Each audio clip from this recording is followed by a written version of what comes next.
اعوذ باللہ من الشیطان الرجیم بسم اللہ الرحمن الرحیم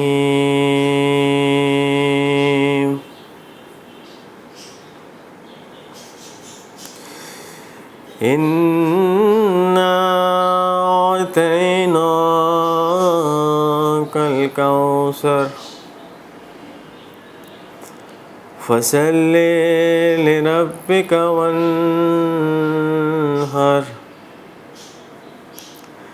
إِنَّ شَانِئَكَ هُوَ الْأَبْتَرُ صدق اللہ العلی العظیم اللہم صلی علی محمد وآل محمد۔ کیسے ملتا ہے خدا دیکھ لیا ہے میں نے، کیسے ملتا ہے خدا دیکھ لیا ہے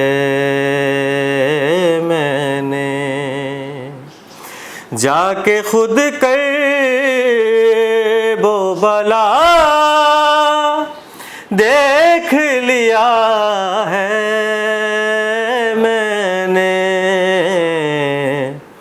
کیسے ملتا ہے خدا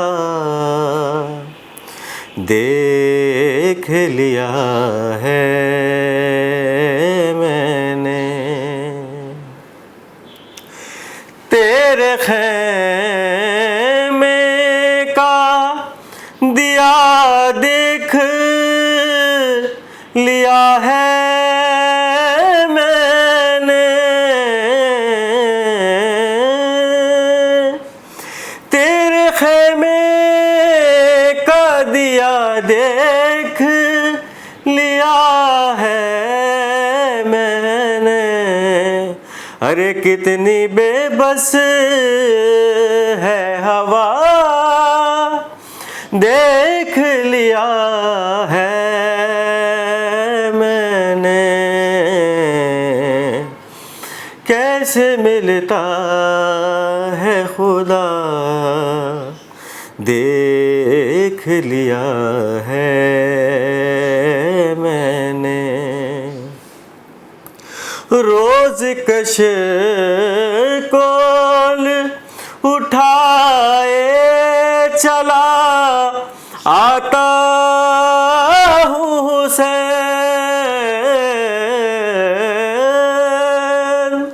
روز کش کول اٹھائے چلا آتا ہوں حسین، ارے تیرا دروازہ کھلا دیکھ لیا ہے میں نے، کیسے ملتا ہے خدا دیکھ لیا ہے میں نے، ھذا من فضل حسین ابن علی و زہرا، ھذا من فضل حسین ابن علی و زہرا، ارے حر کے ماتھے پہ لکھا دیکھ لیا ہے میں نے، تیرے خیمے کا دیا دیکھ لیا ہے میں نے، اور تیرے صدقے میں اے عباس دلاور کے علم، تیرے صدقے میں عباس دلاور کے علم۔ ارے کیسے چلتی ہے ہوا، دیکھ لیا ہے میں نے، تیرے خیمے کا دیا دیکھ لیا ہے میں نے، اور سامنے کرتا ہے بیٹا میرا شہ کا ماتم، سامنے کرتا ہے بیٹا میرا شہ کا ماتم۔ ارے کیا ہے انجام میرا، دیکھ لیا ہے میں نے، کیسے ملتا ہے خدا، دیکھ لیا ہے میں نے۔ علی اکبر میری امداد کو آئے اکبر، علی اکبر میری امداد کو آئے اکبر۔ ارے کس کو کہتے ہیں عطا، دیکھ لیا ہے میں نے، کیسے ملتا ہے خدا، دیکھ لیا ہے میں نے، اور جا کے خود کر وہ بلا دیکھ لیا ہے میں نے، کیسے ملتا ہے خدا، دیکھ لیا ہے میں نے۔ بر محمد و آل محمد صلوات اللہ صلی علی محمد و آل محمد۔ اب میں ملتمس ہوں حجت الاسلام والمسلمین مولانا غلام نظر روحانی صاحب سے کہ آئیں اور درس سے خطاب فرمائیں۔ بر محمد و آل محمد صلوات۔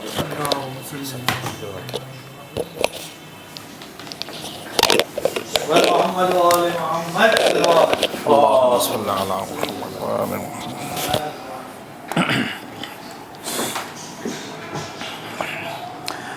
اعوذ باللہ السمیع العلیم من الشیطان اللعین الرجیم، بسم اللہ الرحمن الرحیم۔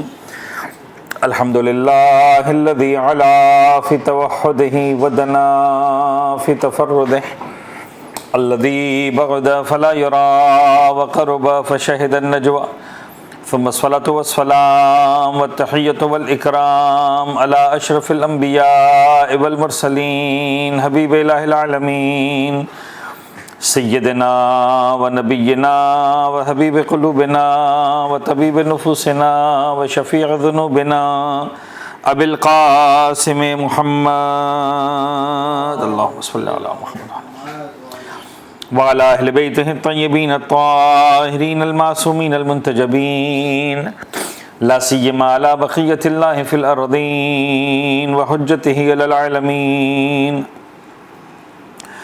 واللعن الدائم على أعدائهم ومنكري فضائلهم وغاصبي حقوقهم أجمعين، من يوم ظلمهم وغصبهم وعداوتهم إلى يوم الدين، بسم الله الرحمن الرحيم۔ اللهم كن لوليك الحجة بن الحسن صلواتك عليه وعلى آبائه فی هذه الساعة وفی کل ساعة ولیا وحافظا وقائدا وناصرا ودلیلا وعینا حتی تسکنه ارضک طوعا وتمتعه فيها طويلا اللهم صل على اما بعد فقد قال الله الحكيم في كتابه المبين بسم الله الرحمن الرحيم يا ايها الذين امنوا كتب عليكم الصيام كما كتب على الذين من قبلكم لعلكم تتقون. ایک صلوات پڑھیں گے محمد و آل محمد. اللہم صلی علی محمد و آل محمد. ناظرین کرام، بڑی رفتار سے ماہ مبارک رمضان اپنے اختتامی منزلوں کی طرف 25ویں روزے کے حوالے سے 26 شب کے حوالے سے آج ہماری گفتگو آپ کے ساتھ ہو رہی، اور اس دعا کے ساتھ کہ پروردگار عالم اس آخری عشرے میں ہم سب کے تمام گناہان کبیرہ و صغیرہ کی مغفرت کرے پروردگار انشاءاللہ، اور جہنم کی آگ سے نجات کا پروانہ ہم سب کو عنایت کرے انشاءاللہ. عزیزان، فقہی مسئلے کو آگے بڑھائیں گے. ظاہر سی بات ہے کہ فطرے کے مسائل پر ہم آپ سے مسلسل بات کر رہے تھے، اور بات کے اندر پہنچی کہ کون فطرہ دے گا، کس کا فطرہ ادا کیا جائے گا. ایک بات سے حوالے سے تھوڑا سا مزید ہم اس کو آگے بڑھائیں. ایک سوال چونکہ پوچھا گیا، لہٰذا میں چاہ رہا ہوں اس کو ایک بار پھر اس کو ایڈریس کر دوں. سوال یہ پوچھا گیا ہے کہ مولانا یہ جو ایک گھر کے اندر اگر فرض کریں 2 افراد کماتے ہیں مستقل اور ایک گھر کے اندر رہتے ہیں، تو ان کا کیا طریقہ کار ہوگا؟ باپ بھی کما رہا ہے، بیٹا بھی کما رہا ہے. دیکھیں، ڈیپینڈ کرتا ہے اس کے اندر. ظاہر سی بات ہے کہ ایک سوال کو ایک خاص جہت سے پوچھا گیا ہے، لیکن مسئلہ یہ ہے کہ جب ہم یہ میڈیا پر بات کرتے ہیں اور اسکرین پر ہم جب بات ہو رہی ہوتی ہے تو ہمارے سامنے سننے والوں میں سے ہر طرح کے جو ہے وہ فیملیز ہوتی ہیں اور ہر طرح کے ایگزامپلز ہوتی ہیں. دیکھیں، کچھ جگہوں پر ایسا ہوتا ہے کہ فرض کر لیں مثلا میاں بیوی اور 4 بچے تھے، 3 بچے تھے مثال کے طور پر. اب ایک بیٹے کی شادی ہوئی، دوسرے کی شادی ہوئی، وہ ساتھ میں ہی رہ رہے ہیں.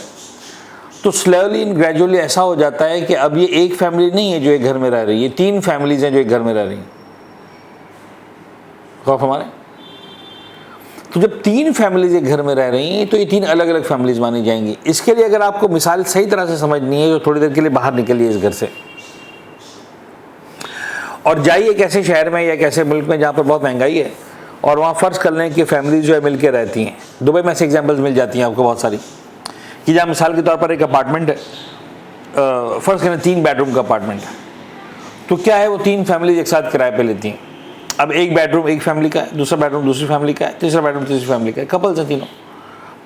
ایک ان کا کامن شیئرنگ روم ہے، ان کا ایک کامن کچن ہے، مل کر یہ کرایہ دیتے ہیں، ایکولی ڈیوائڈ کرتے ہیں اور تینوں مل کر اس گھر کو چلاتے ہیں. لیکن یہ فیملی الگ، یہ فیملی الگ، یہ فیملی الگ. اب یہ بالکل آسان ہے. یہاں پر A family, B family, C family. A family اپنا فطرہ دے گی، بی فیملی اپنا فطرہ دے گی، سی فیملی اپنا فطرہ دے گی. ان کا آپس میں ایک گھر میں رہتے ہوئے، ایک چھت کے نیچے رہتے ہوئے کوئی تعلق نہیں. سم ٹائم سارے تعلقات کے باوجود، ساری محبتوں کے باوجود سسٹم ایسا ہی ہے کہ ایک ہی گھر کے نیچے 3 فیملیز ہیں. باپ ہے، وہ باپ سے مراد ایک شخص ہے، وہ اپنی اہلیہ کے ساتھ رہ رہا ہے. اسی گھر میں اس کا بیٹا اپنی بہو کے ساتھ، اسی گھر میں اس کا دوسرا بیٹا اپنی بہو کے اپنی بیگم کے ساتھ، اور یہ تینوں مل کے کماتے ہیں، کچن بھی ساتھ میں چلاتے ہیں. لیکن بہرحال یہ اپنا خیال رکھتا ہے، یہ اپنا خیال رکھتا ہے، یہ اپنا خیال رکھتے ہیں. باقی جو ضروری چیزیں، کامن چیزیں، کچن ہو گیا، فوڈ ہو گیا، یوٹیلیٹیز ہو گئیں، سب مل کے کر لیتے ہیں. لیکن نہ یہ ان پہ ڈیپینڈنٹ ہے، نہ وہ ان پہ ڈیپینڈنٹ، نہ ان پہ ڈیپینڈنٹ. سب انٹر ڈیپینڈنٹ بھی کہہ سکتے ہیں آپ، لیکن سب الگ الگ ہے، مستقل. ٹھیک ہے، یہ اپنا فطرہ نکالے، اپنا فطرہ نکالے، اپنا فطرہ نکالے. اور اسی کیس میں اگر بچے آ کے تنخواہ باپ کے ہاتھ پہ رکھ دیتے ہیں کہ بھائی ہم جو بھی کما رہے ہیں یہ آپ ہی کا ہے، آپ کے ہاتھ میں دے دیا، آپ جانے، آپ کا کام جانے، گھر آپ کو سنبھالنا ہے، ہم بھی آپ کے جو ہے وہ ڈیپینڈنٹ. تو ایسے میں پھر باپ سب کا فطرہ دے گا. ایک بچہ ایسا کرتا ہے، دوسرا ایسا نہیں کرتا، باپ اس کا دے گا، اس کا نہیں دے گا. تو اس میں یوں سمجھ لیجئے کہ ہمارا کام یہ بتانا ہے کہ جو گھر کا سربراہ ہے، جو گھر کے سسٹم کے اعتبار سے، فیملی ویلیویشن سسٹم کے اعتبار سے جو گھر کا سربراہ ہے، وہ اپنا دے فطرہ، اور ان تمام لوگوں کا فطرہ دے جو اس کے نانخور شمار ہوتے ہیں، جو میں جملہ بار بار استعمال کر رہے ہیں، جو ان کے فیملی ممبر شمار ہوتے ہیں، اور جو ہے وہ ساتھ میں رہتے ہوئے بھی مطلب مستقل اپنا خرچہ کر رہے ہیں اور وہ ڈیپینڈنٹ نہیں ہیں، تو پھر وہ اپنا فطرہ خود دیں گے۔ بہت سارا اگر میں نے پھر عرض کیا ہے کہ اگر ڈاؤٹ ہو رہا ہے تو دونوں آدمی فطرہ نکالتے ہیں کہ بھی ٹھیک ہے، ایک دو فرد کا فطرہ زیادہ نکل جائے گا، کسی غریب کا فائدہ ہو جائے۔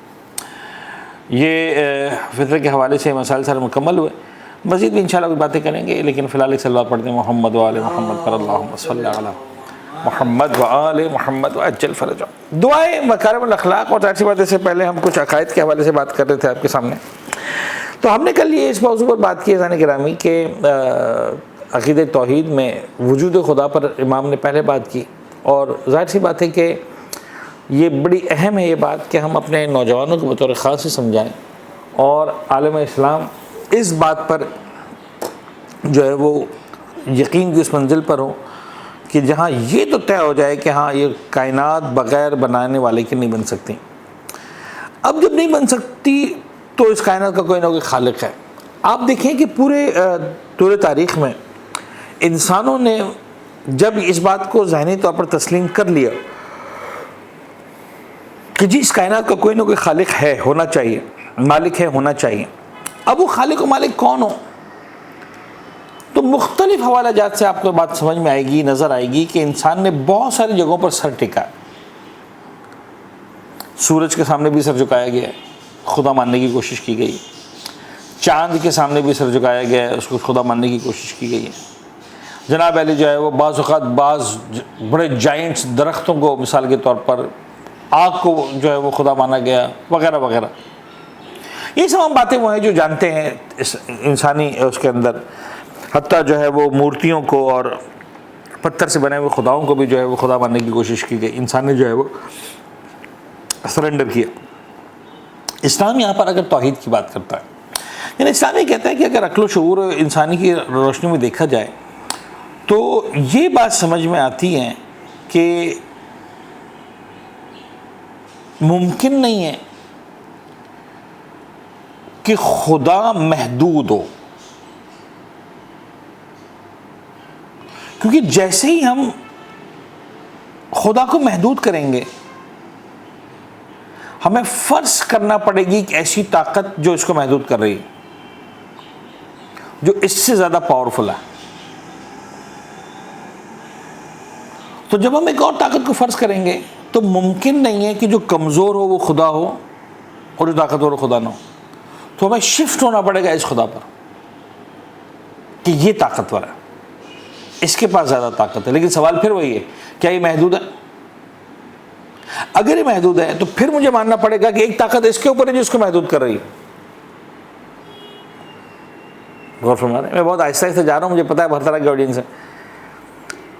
کوئی اور طاقت ہے جو اس کو محدود کر رہی ہے، تو چونکہ وہ زیادہ طاقتور ہے اور یہ مجبور ہے اس کے سامنے، اس کا مطلب مجبور ہے تو یہ خدا نہیں ہو سکتا۔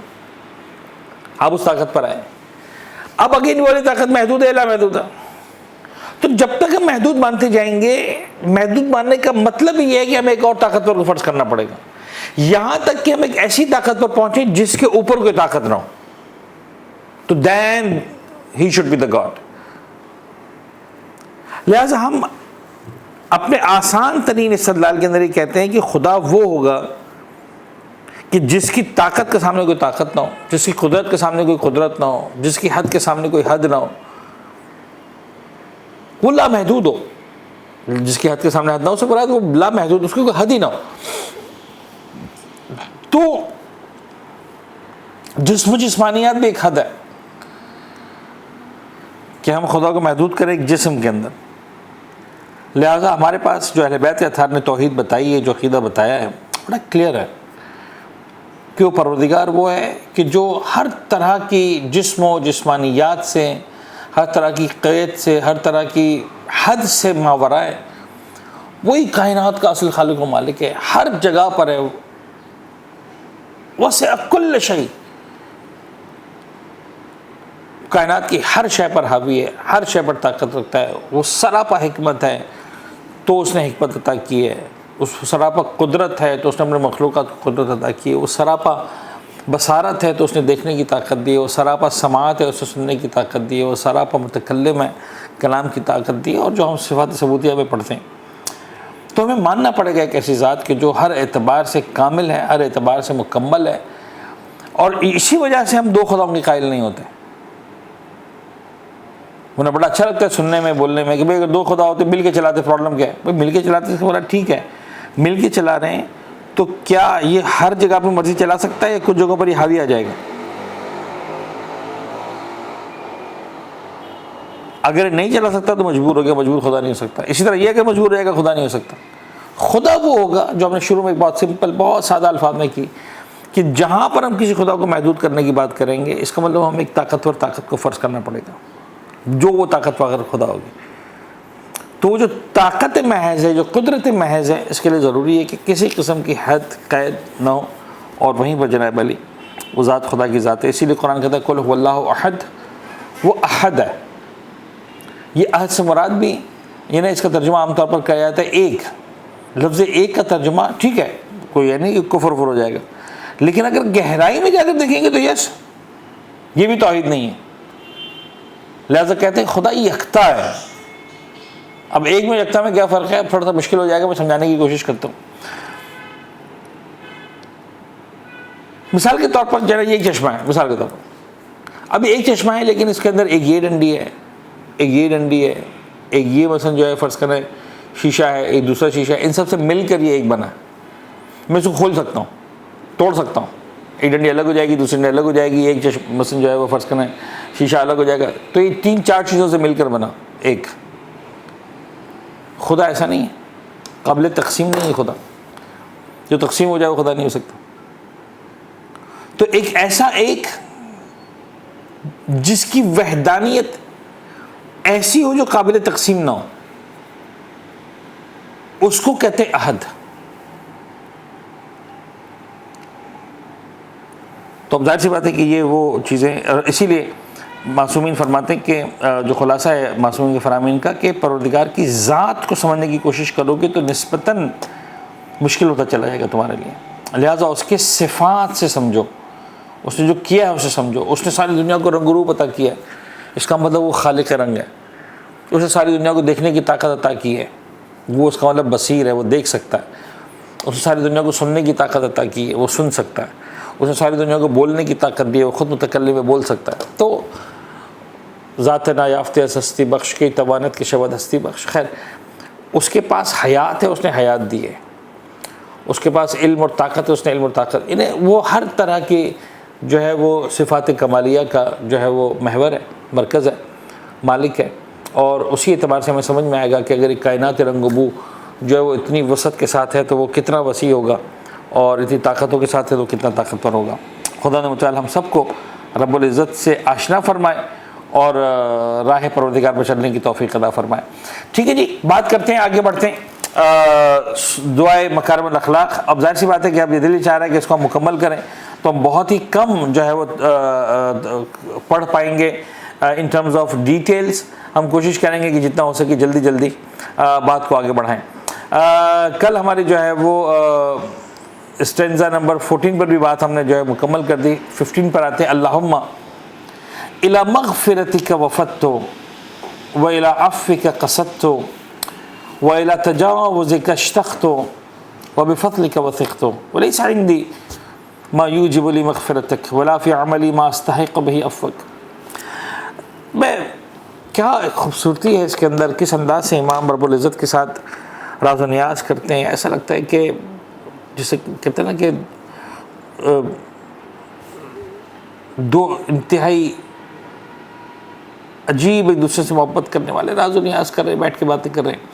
یہاں پر خیر پروردگار کے بارے میں تصور نہیں ہے کہ خدا بیٹھ جائے اور اس طرح کی باتیں، لیکن ایسا لگتا ہے کہ امام جو ہے وہ خدا کے سامنے بالکل سراپا حاضر ہے، اور کوئی درمیان میں کوئی پردہ نہیں ہے، کوئی فاصلہ نہیں ہے، بڑے سکون سے امام خدا کے ساتھ باتیں کرتے نظر آتے ہیں۔ پروردگارا الی مغفرتک وفدت، معبود میں تیری مغفرت کی طرف آیا ہوں، یعنی بخشش ملے گی میرے بابو تو تیرے پاس سے ملے گی، تو معاف کر دے۔ الی مغفرتک وفدت والی عفوک قصدت، اور میں نے قصد کیا معبود کہ تو ہی مجھے معاف کرے، تیرے علاوہ کون معاف کرے گا؟ معاف کرنے کی طاقت، اختیار، قدرت یہ صرف تیرے پاس ہے میرے پروردگار۔ الی عفوک قصدت، تو معبود تو مجھے بخش دے، معبود تو مجھ سے درگزر کر دے۔ وَإِلَى تَجَاوُزِكَ اشْتَقْتُ، اور معبود میں مشتاق ہوں تیری بخشش کا۔ تجاوز یہاں پہ تجاوز عربی زبان سے آیا، فارسی اردو میں جب آتا ہے تو اس کے معنی منفی ہو جاتے ہیں، میں نے بار بار یہ بات عرض کی ہے۔ عربی زبان میں معبود تو مجھ سے درگزر کر دے، مجھے بخش دے۔ اِلَى تَجَاوُزِكَ اشْتَقْتُ وَبِفَضْلِكَ وَسِخْتُ، اور میں معبود تیرے فضل کا واسطہ لے کر تیری بارگاہ میں آیا ہوں، تیرے فضل کا ارادہ ہے، یعنی مجھے بھروسہ ہے کہ تیرا فضل میرے شامل حال ہوگا، تو ہی میں بخشا جاؤں گا، اور میں اسی کے بھروسے پر اور اسی آسرے پر تیری بارگاہ میں آیا ہوں۔ پھر امام ایک عجیب انداز سے بات کرتے ہیں 4 جملوں کے بعد، تیری مغفرت کی خواہش ہے، تیرے عفو کا ارادہ لے کر آیا ہوں، تیری بخشش کا محتاج ہوں اور مشتاق ہوں، اور تیرے فضل اور کی امید لے کر آیا ہوں۔ پھر وہ فرماتے ہیں لیس عندی ما یوجب لی مغفرتک، معبود میرے پاس کیا ہے ایسا کہ جس کی بنیاد پر مجھے درخواست کروں کہ تو مجھے معاف کر دیں۔ عزیزان گرامی، ادب کا جو یہ انداز ہے نا، یہ عجیب ہے، اور یہ انداز جب انسان سیکھتا ہے نا تو پھر پروردگار بڑا کمال عطا کرتا ہے۔ یعنی آپ دیکھیں گے ائمہ تحرین کی زندگیوں میں، زبانوں میں آپ کو یہ بات بار بار نظر آئے گی، معبود میرے پاس ہے کیا؟ یا من یقبل الیسیر ویعفو عن الکثیر، اتنی سی مقدار کو قبول کر لیتا ہے، کثیر سے معاف کر دیتا ہے۔ دعا رجبیہ کے اندر بھی یہی تھا، دوسری دعاؤں کے اندر بھی یہی ہے، مکارم الاخلاق میں بھی یہی ہے۔ اس لیے کہ کمال یہ ہے کہ انسان رب العزت کی بارگاہ میں جب جائے نا تو اس کے فضل، اس کے احسان، اسی کا آسرا لے کر جائے۔ آپ یقین جانے عزیزان گرامی، ایک قصہ سنایا جاتا ہے، بڑا اچھا قصہ ہے کہ ایک مرتبہ ایک گاؤں تھا، وہاں پر لوگ بڑی تکلیف میں رہتے تھے۔ ظاہر سی بات ہے پانی وغیرہ کا نظام، اور گاؤں دیہاتوں میں پرانے زمانوں کی باتیں، کنویں ہوا کرتے تھے، خشک ہو جایا کرتے تھے کنویں کا پانی کبھی کھارا ہوتا تھا، کبھی پھیکا ہوتا تھا، کبھی اسی میں کرتے کراتے جناب پتہ چلا کہ ایک نزدیک کے گاؤں میں بڑا ایک کنواں کھودا گیا، بہت میٹھا پانی نکلا اس کے اندر، تو وہ گاؤں کے حساب سے تو لاٹری لگ گئی ان کی۔ اب ایک جناب علی جو ہے وہ شخص نے سوچا کہ میں بادشاہ کی خدمت میں تحفہ لے کے جاؤں، اور اس نے جو ہے وہ ایک چھوٹا سا مشکیزہ لیا ایک، اور اس میں جو ہے وہ اس نے اس کنویں کا پانی بھرا جو ان کے حساب سے بہترین پانی تھا۔ اب ایسے تو مشکیزہ بھی بوسیدہ، اس نے وہ پانی بھر لیا اپنے انہیں ہاتھوں سے، جو ان کے لیے بہترین سوغات تھی، اب وہ لے کر جا رہا ہے قریہ بقریہ، گاؤں بگاؤں چلتا ہوا۔ وہ بادشاہ کے دربار میں پہنچا، اور اس نے بڑے چاؤ سے، بڑی محبت سے بادشاہ کی خدمت میں کہا کہ بادشاہ میں آپ کے لیے تحفہ لے کر آیا ہوں۔ کیا تحفہ لے کر آیا ہوں؟ چھوٹا سا مشک، اس کے اندر پانی ہے۔ اچھا، اس نے دنوں کے سفر کے بعد اس پانی میں بدبو بیٹھ گئی تھی، دھوپ مسلسل لگتی رہی، پٹی اڑتی رہی، پتہ نہیں کیا کیا ہوتا رہا۔ وہ پانی کسی اعتبار سے بھی جو ہے وہ بادشاہ سلامت کے پینے کے قابل نہیں تھا، لیکن بادشاہ نے اس پانی کو ایکسیپٹ کر لیا، قبول کر لیا۔ سمجھ گیا کہ اس دیہاتی کو جو ہے وہ نہیں پتا کہ کیا سلسلے، لیکن بادشاہ نے کام کیا، کہا ایک کام کرو، جب اس کو واپسی لے کر جاؤ تو اس کو خشکی کے راستے مت لے کر جاؤ، اس کو دریا کے راستے سے لے کر جاؤ۔ دریا، آپ ذرا غور کریں، کہاں ایک کوزے جتنا ایک مشکیزہ میں پانی، بدبودار گندا پانی، اور وہ جب دریا میں بیٹھا اس نے کہا پانی، اتنا پانی، دریا بہہ رہا ہے اور میٹھا پانی کشتی میں سفر کر رہا ہے، اور یہ بادشاہ ان چیزوں کا مالک ہے۔ عزیزان گرامی، ہماری آپ کی اوقات یہی ہے، ہماری حیثیت، ہماری نماز، ہمارا روزہ، ہماری عبادتیں، یعنی اس کی کیا حیثیت ہے رب العزت کی بارگاہ میں۔ یعنی میں قسم کھا کے کہہ رہا ہوں آپ کو کہ یہ جو ہم نے قصہ سنایا اس غریب گاؤں کے رہنے والے دیہاتی کا اور اس پانی کا، شاید اس کی بھی ابھی کچھ ویلیو ہے۔ میری آپ کی نمازیں، عبادتیں، دعائیں، کیا اوقات اور کیا حیثیت ہے، کچھ نہیں ہے. میں خدا کی بارگاہ میں اپنی نماز پیش کروں کہ خدا تو اس نماز کی بنیاد پر مجھے اپنا قرب عطا کر دے. میں خدا کی بارگاہ میں روزہ رکھوں کہ خدا مجھے اس روزے کی بنیاد پر تو اس سے راضی ہو جائے. اوقات ہے اس روزے کی, اوقات ہے اس نماز کی, اوقات ان عبادتوں کی. ہاں اگر کچھ ہے وہ اس کا فضل ہے, اس کا فضل ہے, وہ قبول کر لے, اس کی مہربانی, وہ عطا کر دے, اس کی مہربانی, وہ نواز دے, اس کی مہربانی. امام ایک جملے فرماتے ہیں وَلَيْسَ عِنْدِي مَا يُوجِبُ لِمَغْفِرَتِكَ, معبود میرے پاس ایسا کچھ بھی نہیں ہے اس کی بنیاد پر میں کہوں گی تو مجھے معاف کر دے. جان دی ہوئی اسی کی تھی, حق تو یہ ہے کہ خطا نہ ہوا. میں آپ سے ایک چھوٹا سا ایک بڑا اچھا قصہ میں آپ کو سناؤں کہ قصہ کیا ہے کہ حکایت خود ہی بنائی ہوئی ہے. مثلا فرض کر لیں ابھی موسم آئے گا آموں کا کچھ دنوں کے بعد, ایک آدھ مہینے کے اندر میکسیمم. اب جنرلی ایک آپ بھی آیا, آپ کے پاس فرض کر لیں کہ بڑی زبردست آم کی بیٹی لے کر آیا, 20-25 آم ہیں اس کے اندر. تحفہ لے کر صبح سویرے دروازہ کھٹکھٹایا, کیا ہو بھائی یہ آم لائے ہوں آپ کے لیے, تحفہ لائے. اچھا جی بڑی مہربانی, بہت شکریہ, بڑے رسم ہے, اچھا ہے.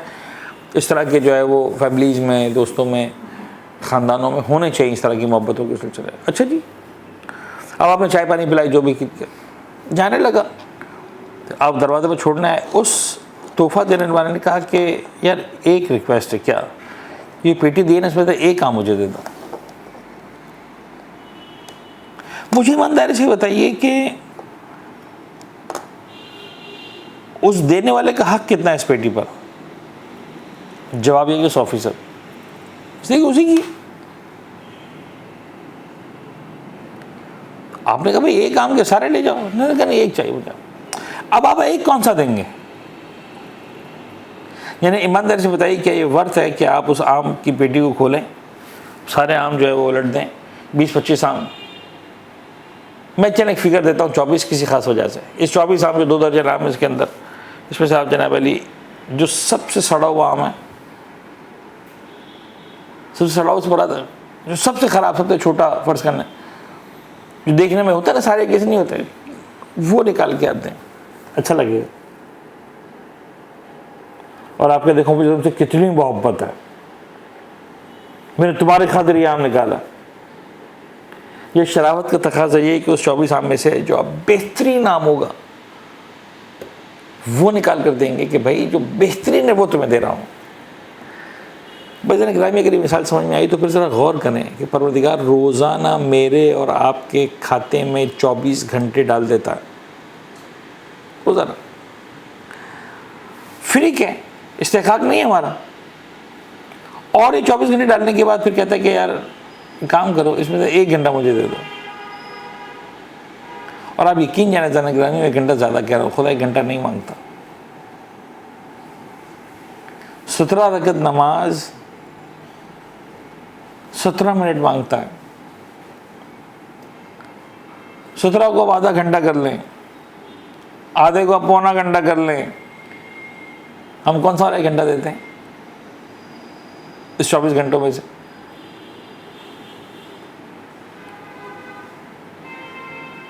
یعنی میں آفس کے کام بھی دیکھ لوں, کالج کے کام بھی دیکھ لوں, یونیورسٹی کے کام بھی دیکھ لوں, خاندان کو بھی دیکھ لوں, واٹس ایپ بھی دیکھ لوں, ای میل بھی دیکھ لوں, بھائی بہنوں سے بات کر لوں, دوستوں سے بات کر لوں, جب وقت بچے گا ٹھیک ہے معبود دیکھوں گا, پھر تیری نماز ہی پڑھ لوں گا, 5 منٹ تجھے بھی دے دوں گا. غور فرما لیں, طے کریں خدا کو کون سا گھنٹہ دینا ہے. ایک بات یاد رکھیے گا, He has given us the best, so He deserves the best. اس نے بہترین دیا ہے, پھر وہ بدترین کا حقدار نہیں ہے. اس نے اگر 24 کے 24 بھی گھنٹے مانگے ہوتے, ہمارے پاس 1 منٹ جو ہے وہ بحث کرنے کا رائٹ نہیں تھا. اس کی مہربانی, اس نے کہا کہ 23 گھنٹے تمہارے, کھاؤ پیو موج کرو, خاندان کے ساتھ, فیملی کے ساتھ, دوستوں کے ساتھ, کاروبار, نوکری, جاب, پڑھائی, تعلیم, جو کرنا ہے کرو, 1 گھنٹہ مجھے دو. اور 1 گھنٹہ بھی واقعا نہیں مانگا, آپ کو اندازہ ہے.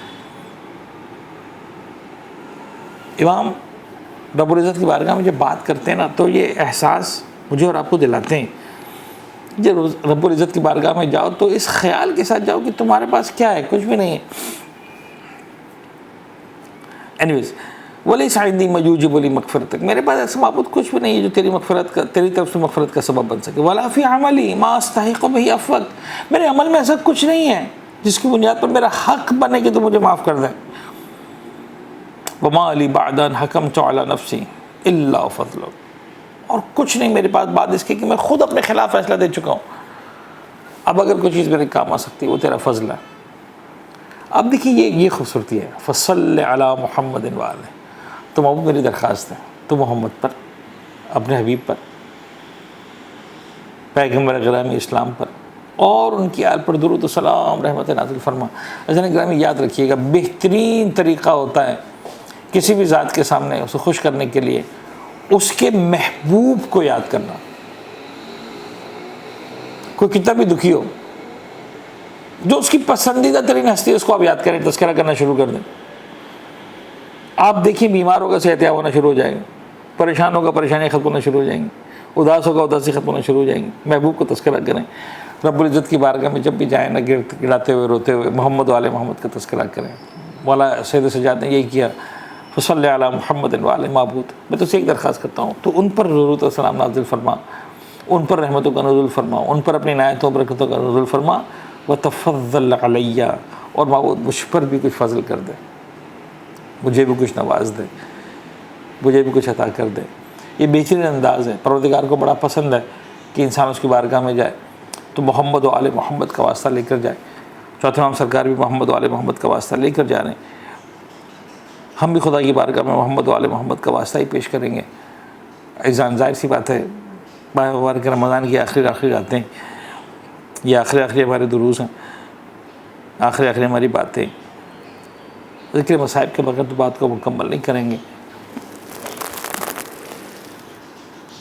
کربلا والوں کا تذکرہ کریں، آل محمد کے گھرانوں کا تذکرہ کریں، مدینہ منورہ میں اس دکھی ماں فاطمہ زہرا کا تذکرہ کریں. بس گرامی دل چاہ رہا ہے جناب فاطمہ کا تذکرہ ہو.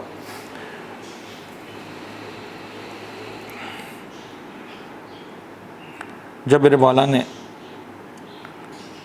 مجلس علامہ مجلس نے اس روایت کو لکھا ہے، اسی ریفرنس اسی کانٹیکس میں بات کو عرض کر رہا ہوں. جب میرے کائنات شہزادی کونین کے جنازے کو غسل دے دیا، کفن پہنا دیا،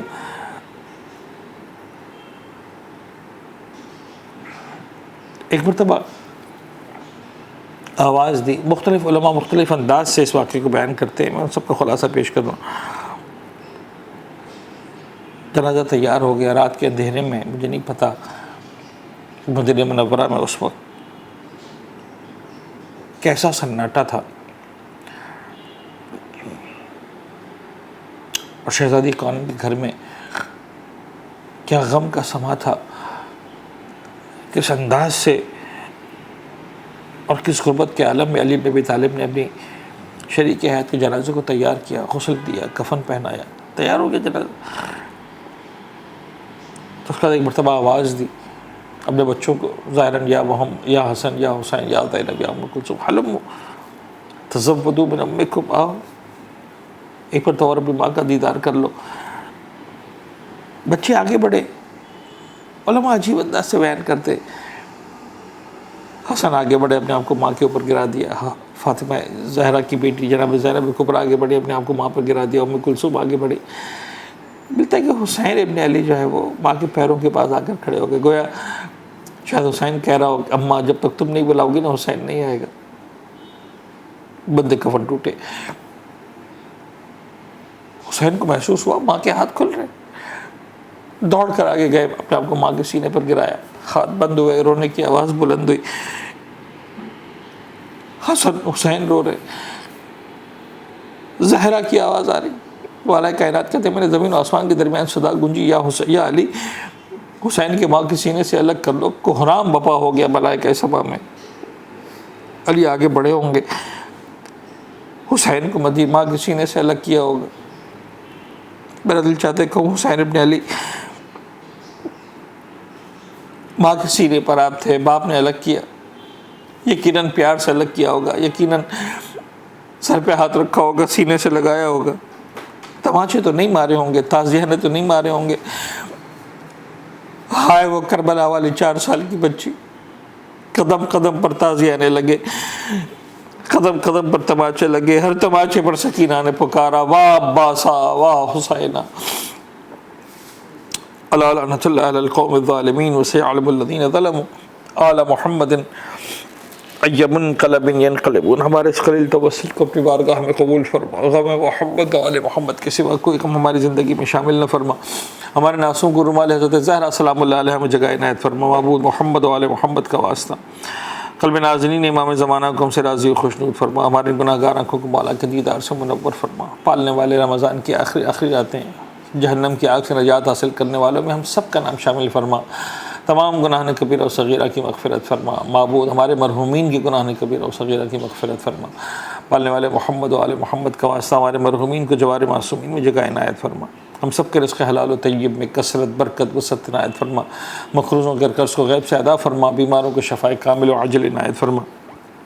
اپنی آخری حجت امام عصر والزمان کے ظہور میں تعجیل فرما. ربنا تقبل منا انک انت السمیع العلیم وتب علینا انک انت التواب الرحیم.